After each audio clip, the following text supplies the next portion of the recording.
Eu sou Jefferson Celos, sou bacharel em Direito e mestre em Direito pela Unesp Franca. Durante a faculdade eu fazia parte do Núcleo de Estudos de Direito Alternativo, que é o NEDA, da Unesp. Já fiz parte do Centro Acadêmico André Franco Montoro, o CADIR, também da Unesp, do NUP, que era o Núcleo de Pesquisa e Extensão em relação à negritude da Unesp. Fui representante docente, discente, né, no colegiado, departamento, congregação da faculdade, depois associação de pós-graduandos. E foi nesse caldo, né, cultural, de militância política, social, a nossa ligação com movimentos sociais, o MST, o movimento sindical de Franca, né, o movimento negro. Então a gente surgiu naquele contexto e graduei em 2003. Entrei no mestrado na Unesp em 2004. E naquele contexto ali, um grupo de pessoas ligadas à Unesp, mas também não só à Unesp, ligadas a vários cursos, né, daquela instituição, e também da militância social aqui em Franca. Então surgiu assim uma demanda, né, de ter um espaço onde nós pudéssemos criar assim, uma praxis, né? Essa ideia de um saber fazer alternativo, transformador, né? Questionador. Então, essa ideia da praxis, nessa união indissolúvel entre a teoria e a prática, a partir de um compromisso, né, em mudar que aí está, a partir da realidade local. Então surgiu dessas discussões, né, a partir da nossa convivência na Unesp Franca, e nessa nossa articulação e militância com outras entidades, outros movimentos aqui da cidade e também da região, e surgiu esse embrião, então, de fazer um instituto. Que assim, muitos já estavam se formando, né? Alguns já tinham se formado. O próprio Tony Rocha, né, foi um catalisador importante desse movimento, vindo lá de Piracicaba, mas com muita articulação também aqui na região. Então surgiu essa necessidade, essa demanda de ter um espaço de atuação, também pós-faculdade, né?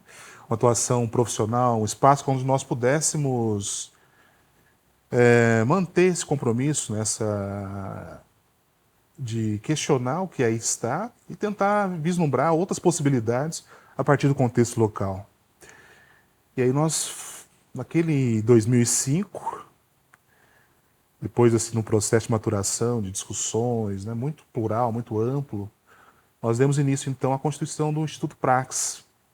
E o nome é um dos que tem mais felicidade, né, em relação ao nome, né, que justamente espelha essa nossa busca naquele momento. Depois, felizmente, ele foi tomando novos ares, novas possibilidades, se articulando com outros projetos, né, e tendo uma capilaridade em Franca impressionante, né, não só em Franca, mas aqui na região de Franca. Mas então eu fiz parte daquele movimento inicial, né, do impulso inicial da constituição do IPRA. Acho que aquela primeira diretoria que a gente criou era uma diretoria de gente com sangue nos olhos, né? De gente que queria construir.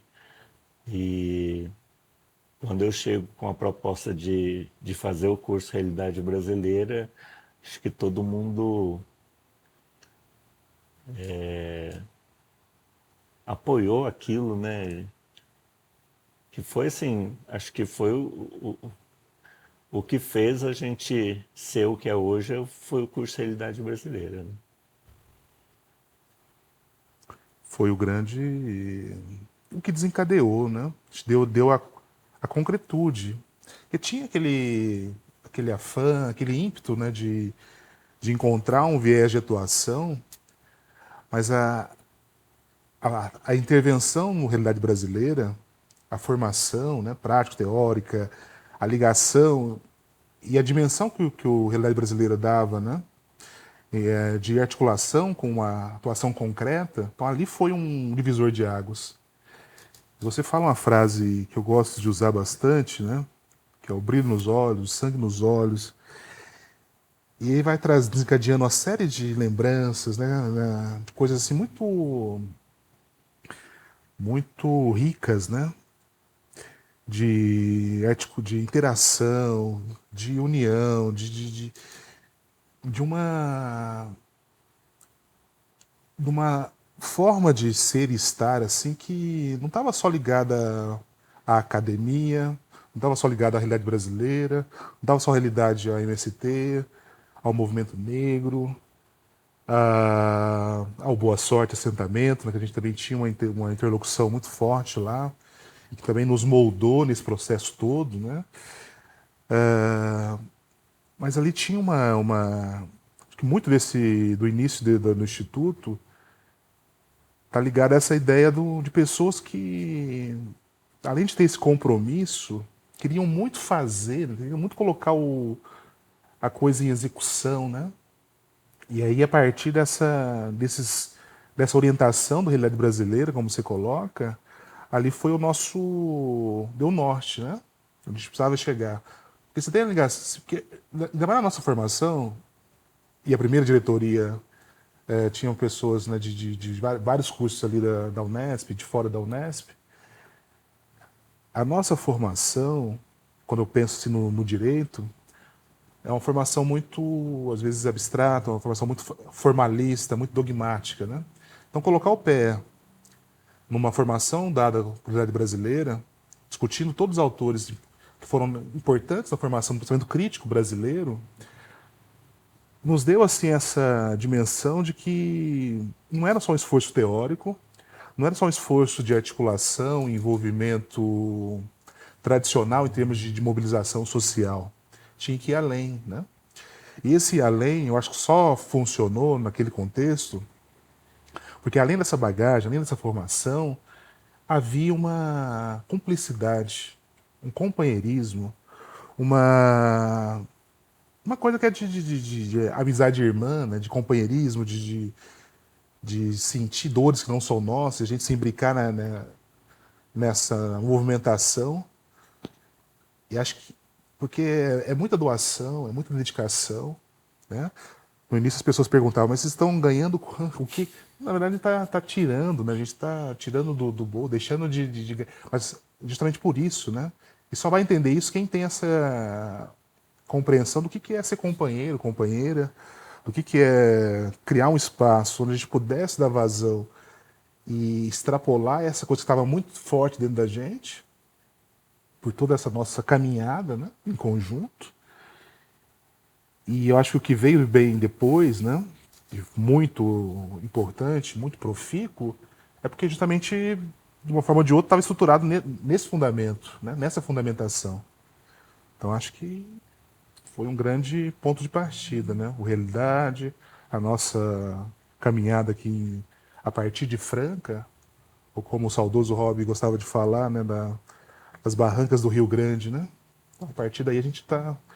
Depois a gente foi ocupando outros espaços, né, ampliando o escopo, trazendo outras iniciativas, projetos. E aí vai emocionando, lembrar é muito forte, né? Muito forte. O- Acho que o, o curso deu para a gente que estava, que nós éramos idealistas, né? Mas deu concretude àquilo que a gente sonhou, a questão da utopia, né? Era uma utopia para a gente no Instituto. E a realidade foi que a concretização dessa utopia, por tudo que a gente sofreu, por todos os problemas, por tudo que a gente teve que construir. E aí, da realidade veio a rádio, que todo mundo tinha, cada um de nós tinha o seu programa, cada um tinha um viés, e a gente gravava aquilo e levava para lá, porque já não tinha estrutura para fazer ao vivo, né? Tinha que ser tudo gravado. A estrutura ao vivo era muito complexa, né? Aí depois a gente foi melhorando, conseguia fazer alguns programas ao vivo. A gente conseguiu a doação daquele equipamento que fazia as pessoas poderiam ligar lá, né? não por celular, porque o celular era mais difícil, mas as pessoas ligavam pelo telefone e pedia música, conversava, a gente fazia muitas interações. Acho que a rádio foi uma coisa muito forte, né? Tão forte que começou a chamar a atenção, né? E aí as fiscalizações e o medo da gente perder o equipamento, que o equipamento custou caro, a gente fez várias vaquinhas para comprar o equipamento. Claro que não era um equipamento licenciado, era um equipamento mais forte, que poderia ser o de uma rádio comunitária. E além do equipamento, a gente comprou o equipamento da rádio que dava aquela amplitude. A gente comprou um outro equipamento que fazia a amplitude, que já era maior que na rádio comunitária, ser maior ainda. Então, como a gente mantinha ela aqui na região central, o pessoal de Restinga conseguia ouvir ela.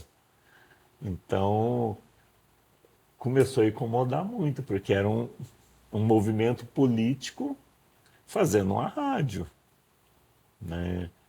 Eu fazia um programa de samba raiz, na época, e eu só pegava os sambistas históricos, né? Era só sambista histórico, só sambista histórico. E no meio de um samba e outro, eu contava o que significava aquele samba para aquela época, quais que eram as conjunturas políticas que levaram esses sambistas a escreverem, né? Então, todo dia tinha um samba do Geraldo Filme. Todo dia. Então, isso era ali. Era, era o Geraldo Filme e depois eu completava com os outros com os outros sambas, com as outras informações, né? E cada um ia fazer uma coisa, o Bariri fazia, né? Então, foi muito legal a experiência da Tito tinha um programa, né? Tito, né? E Foi, era assim, tudo ainda muito na raça, né? Sem sede, né? Não tinha, né? Tu olha esse espaço aqui hoje, puxa vida, o tanto que, né? Se ela avançou, né? Não tinha sede, né? A sede era no início da casa do Tito, a rádio no início ficava era do Fininho, era como é que era? o primeiro lugar da rádio acho que foi lá em casa, Foi quando eu morava naquela o George Marconi ali, que é perto lá do sabe? Mas Savenhago ali, não era? Você é, morava ali? não, mas pro lado de cá, perto da fábrica de Da refrigerante lá. Force. É. Morava Mara, naquela ruinha ali no segundo mas quarteirão. era isso, né? Assim, muito sem estrutura, né? Muito na garra, no empenho, né? Eu acho que você destaca aí um ponto, acho que é outra virada de chave, que está na própria denominação, né, do Instituto, né, Educação e Cultura, essa ideia da rádio comunitária, todo o processo também de discussão da rádio, né, naqueles 2004, 2005, eu fiquei em Franca até 2007, né, depois eu fui para São Paulo, depois para Bauru, depois Macapá e agora na Bahia, agora eu na Bahia. Mas até de 2004, 2006, que eu acompanhei bastante, era essa ideia do comprometimento, né? De como aprendendo, fazendo, mas trazendo esse aspecto, eu acho que um aspecto primordial, né, que se mantém hoje, eu acho que hoje é a identificação do IPRA, é esse aspecto de olhar a cultura desde um outro ponto de vista, né? Desde um outro viés. Um viés popular, um viés de contestação, sim, né? Um viés de interlocução, e acaba sendo a amarração desses várias iniciativas, vários projetos que vieram depois. Então a gente foi aprendendo, fazendo, né? Novamente numa praxis, né? Constante, com avanços e recuos, porque o processo é a dialeticidade desse processo, né? E vai criando essa, essas outras iniciativas, né? Mas desse aspecto da cultura. Acho que aí foi o fator de identificação do IPRA a partir daí, né? Uma ideia de trazer uma interlocução com a cultura, e a partir daí ser um chamariz para outras iniciativas, outros projetos, outras possibilidades. Depois o cursinho, depois a não sei se como é que entra a escola a questão da escola de samba. Agora a memória às vezes foge um pouquinho nas datas aí. Que a memória, a escola de samba entra já dentro da discussão do ponto de mídia livre, né? Que aí foi o que deu mais aquela ampliação e aí a escola de samba vem para coroar a questão do.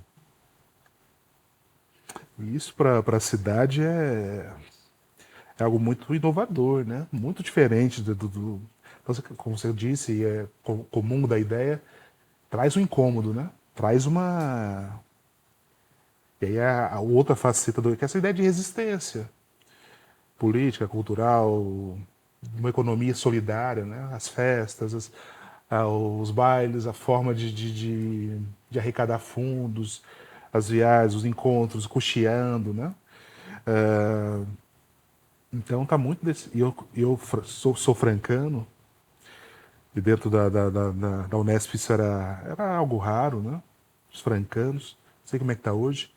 Lembro da minha turma, do noturno éramos 3 francanos, mais 3 de manhã, então 6 numa turma de 100, né? E conhecendo um pouco a nossa realidade francana, que tem um viés algo conservador, né? Você ter um espaço desse, manter um espaço desse, conseguir dar vazão às iniciativas que vêm sendo dadas desde então. Então é um fator de celebração. Celebração a partir dessa resistência, né? Foi se mantendo a partir dessa visão de resistência também. E, e é isso que foi cativando também outras pessoas, envolvendo outras pessoas, né?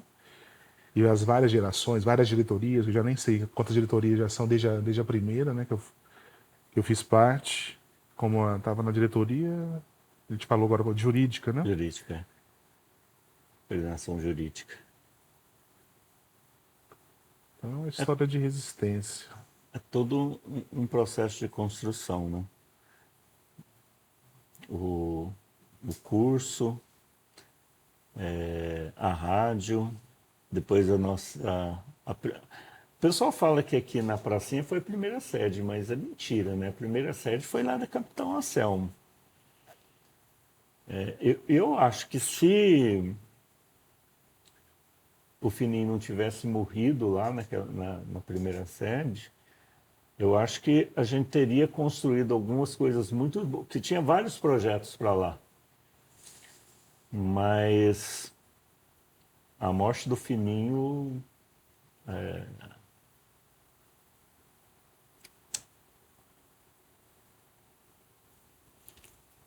gente era muito amigo, o grupo era. Hoje todo Forte. mundo está na correria, mas naquela época a gente era muito mais coeso. Era uma coisa diária, né? É Diária, porque algo do dia. hoje a gente tem aí o bolsonarismo que vem, enche o saco, mas efetivamente eles não têm coragem de chegar aqui. Eles estão lá na rede social xingando a gente, brigando, mas nunca eles tiveram coragem de botar o pé aqui na porta. Naquela época não, naquela época as brigas eram muito fortes, né? Então você pega o pessoal da direita, era discussão, e se você não soubesse, se você não tivesse formação, eles te comiam, né? Então a gente estava pensando em muitas coisas lá para a sede, embora lá só funcionasse a rádio e no fundo tinha uma edícula que era o Fininho morava nessa edícula, né? E tinha uma reunião muito importante que o Fininho ia representar o Instituto. E o Fininho não foi nessa reunião. E todo mundo ficou puto com ele, né? porra, como que ele falta, como que isso, como que aquilo. Essa reunião era uma reunião uma sexta-feira. Só que no domingo era aniversário dele. E aí a mãe dele começou a procurá-lo e ele não foi na casa da mãe. E aí ela começou a entrar em contato com a gente. O que aconteceu? O que aconteceu? O que aconteceu? Aí nós fomos até lá para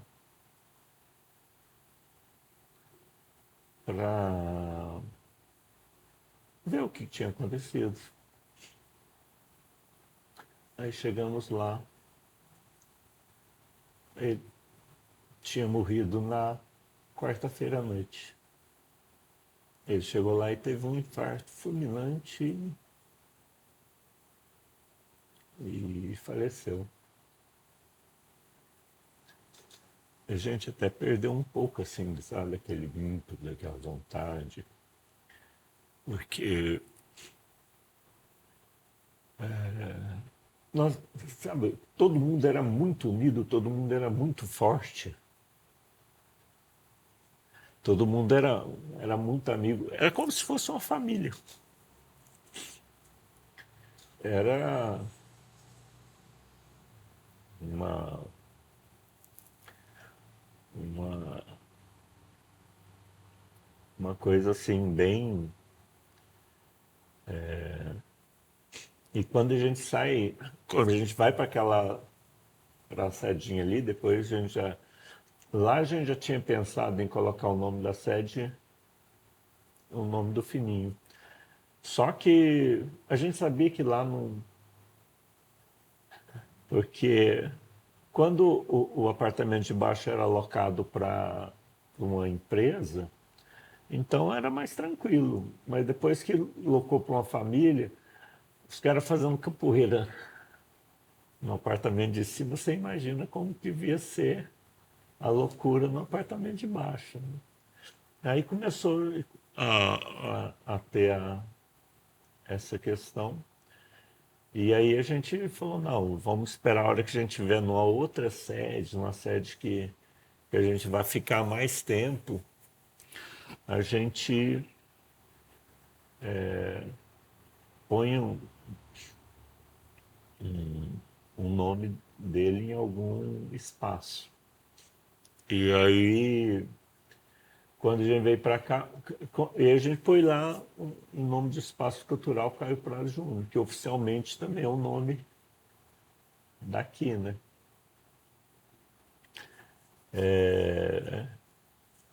Mas esse negócio de nome da sede nunca pegou. O do,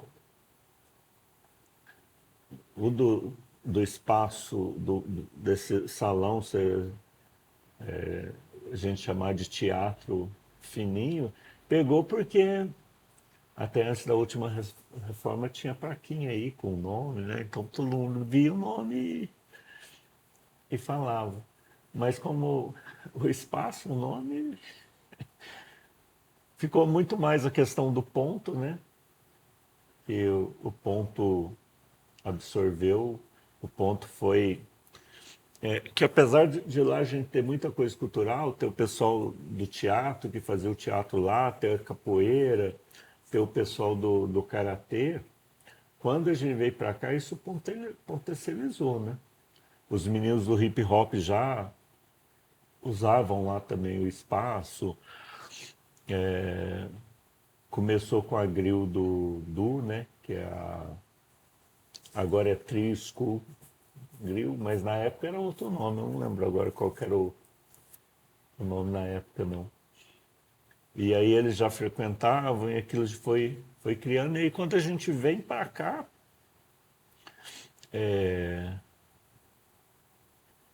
a gente conseguiu ampliar isso, potencializou, né? Porque agora o espaço é um espaço pequeno, mas quando a gente veio era esse espaço mais o espaço do estacionamento. Então o espaço era muito grande. Eu falei, a gente fez 3 salas de aula ali, uma para 65, uma para 75 e uma para 95 pessoas. Então, assim, e pulsava as coisas aqui, né? Então, esse piso aí mesmo do salão, ele foi feito no... A gente contratou um pedreiro, que era quem ia fazer a coisa, que é o sogro do Du, né? E o resto foi tudo nós, o pessoal do hip hop, o pessoal do teatro, todo mundo veio para cá num final de semana e falava, nós temos que fazer esse piso aqui.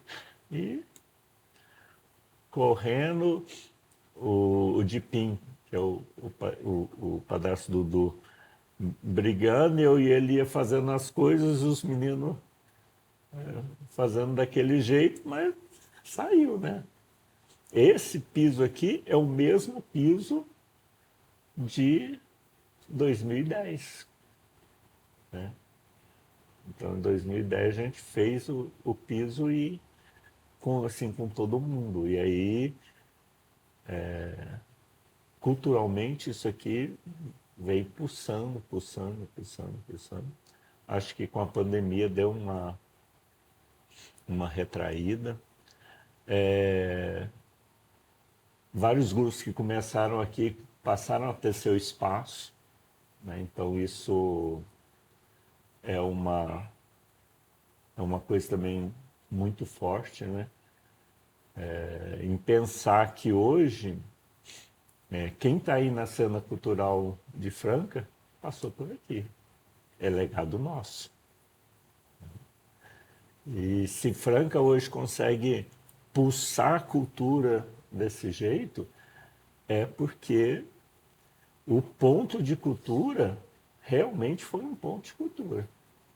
Nós conseguimos aglutinar e expandir, jogar para fora. O ponto de cultura foi, sem via de dúvidas, aquilo que intensificou o que já era muito grande, que a cultura de Franca sempre foi muito forte. Mas o ponto conseguiu fazer isso, juntar o pessoal e expandir, né? Apesar dos pesares, apesar de toda a dificuldade, apesar de o Instituto só estar aqui porque algumas pessoas bancaram, né?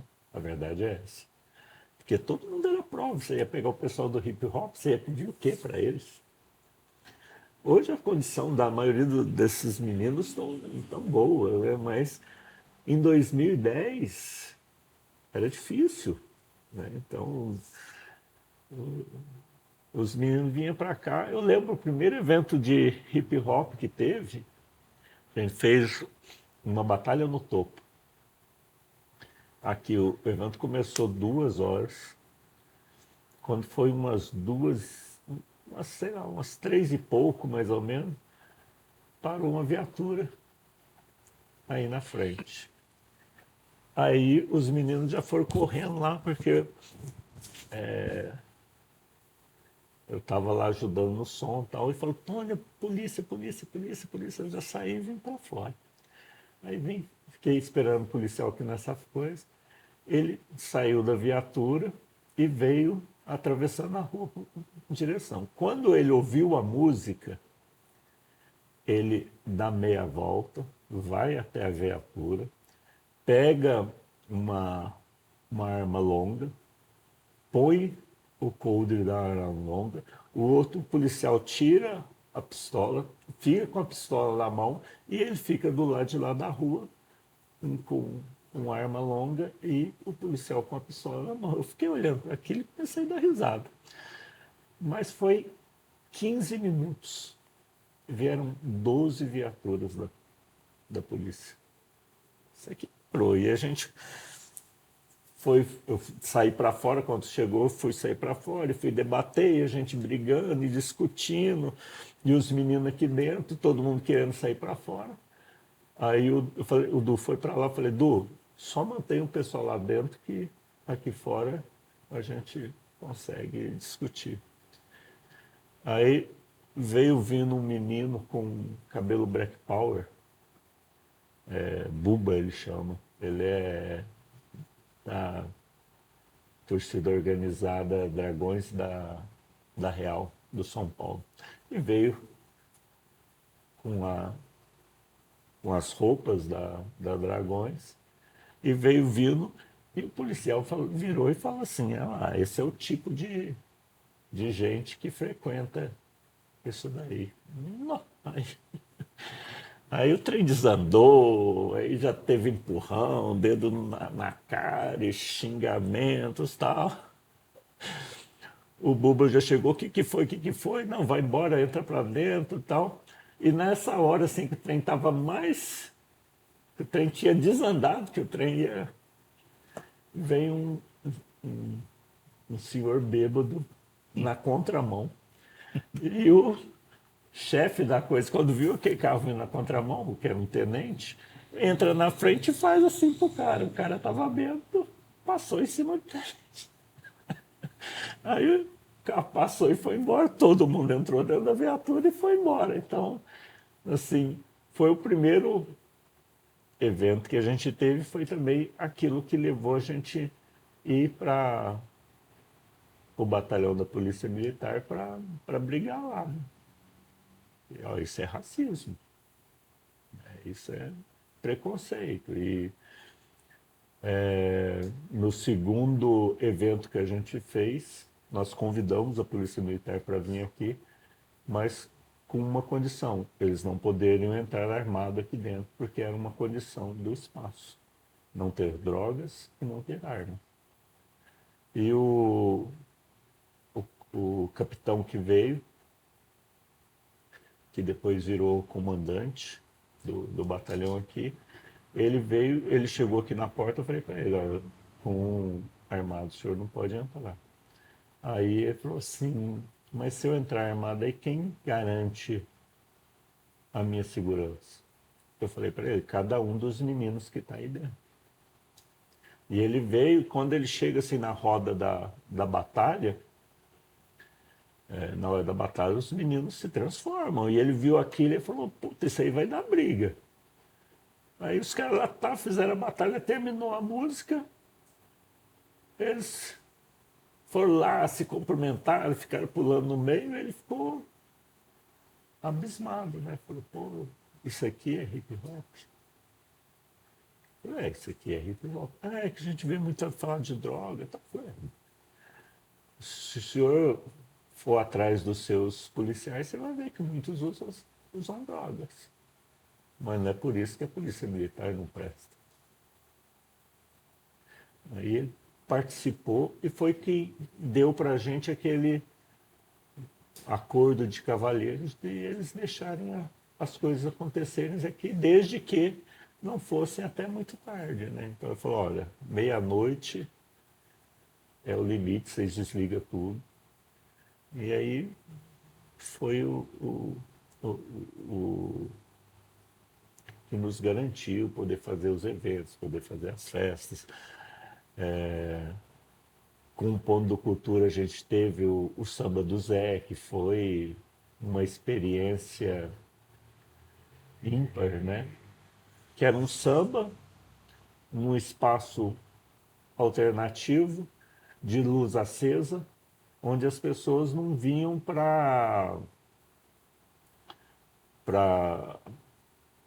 eu vou lá para tentar pegar uma menina. Não, eles iam para curtir o samba.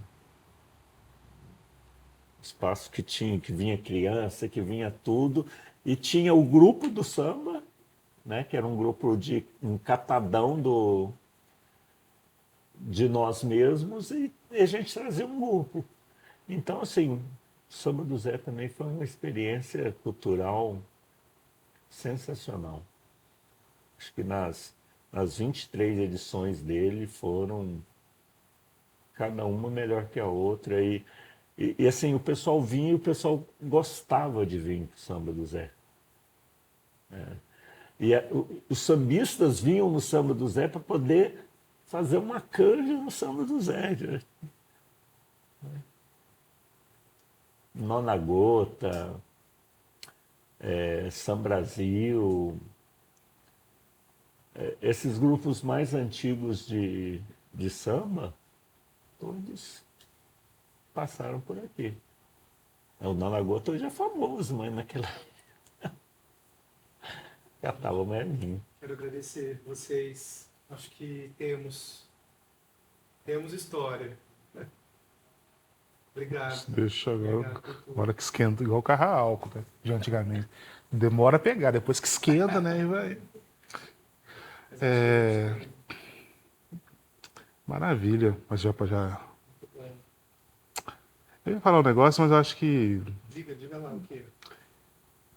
que eu acho que acaba. Mas é importante. Por mais que soe personalista, mas te ouvindo assim, acho que é importante fazer esse registro, sabe?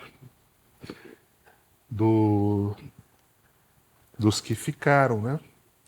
Que daquela primeira gestão, muitos não eram daqui de Franca, né?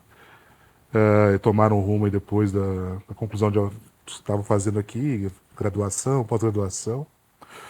Alguns faleceram nesse processo, né? Fininho, Rob. E, e outros permaneceram, né? Você, o Tito, depois foram incorporando as novas gerações. Mas eu acho importante isso, sabe? E a gente se fala muito assim, se trata muito como irmão, né? Já faz assim, mais de 3 anos que a gente não se encontra, né? Não se encontrava. E ouvindo assim, parece que a gente está.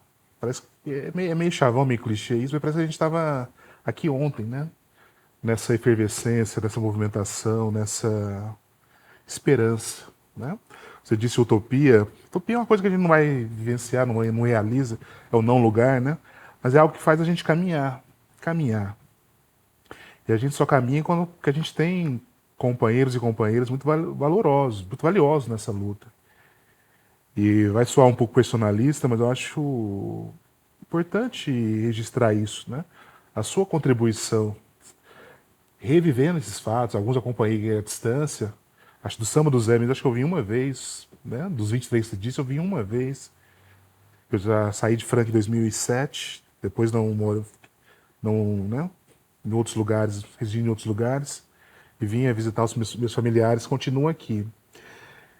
Você, o Tito, e depois, né, foram incorporando outros valorosos companheiros e companheiras, mas tem esse registro, né, que há uma concepção, há um projeto, há uma busca, há uma luta.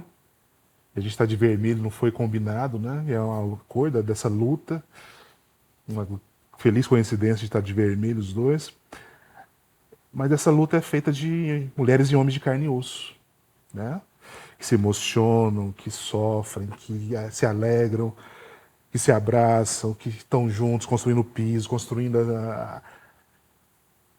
todas essas conquistas, né, que a gente vê hoje.